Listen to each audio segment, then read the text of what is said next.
خاتون نے پوچھا ہے جی، پاکستان سے سوال ہے، میری سسٹر کو ایک شیعہ لڑکا پسند ہے، اس نے 3 سال پہلے رشتہ بھیجا تھا لیکن ہماری فیملی نے شیعہ ہونے کی وجہ سے مسترد کر دیا تھا۔ میری بہن ابھی بھی اس کو پسند کرتی ہے اور کہیں اور شادی کے لیے رضامند نہیں۔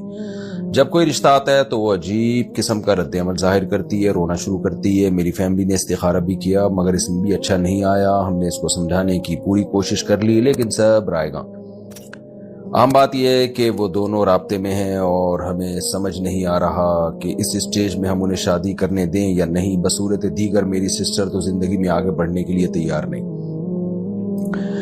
بچیوں پہ پہلے کنٹرول کیا کریں، گھر میں رکھا کریں ان کو، کہ یونیورسٹی جا رہی ہے تو آنا جانا کا انتظام کریں۔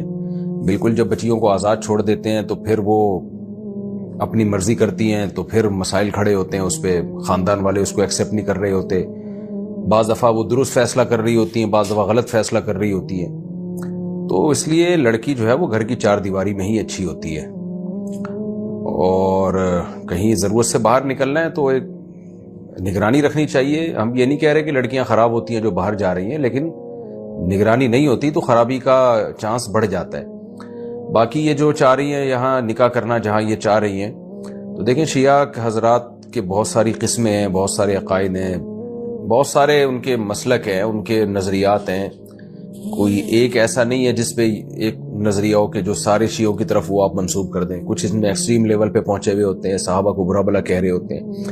کچھ ایسے ہوتے ہیں جو برا بلا نہیں کہتے، صرف حضرت علی کو حضرت ابو بکر پہ فضیلت دیتے ہیں۔ تو اس لیے جب بھی اس طرح کا کوئی سوال آتا ہے تو میں ڈائریکٹ جواب دینے کے بجائے میں ریفر کرتا ہوں کہ آپ جس شہر میں رہتے ہیں وہاں کسی قریبی مفتی سے رابطہ کریں۔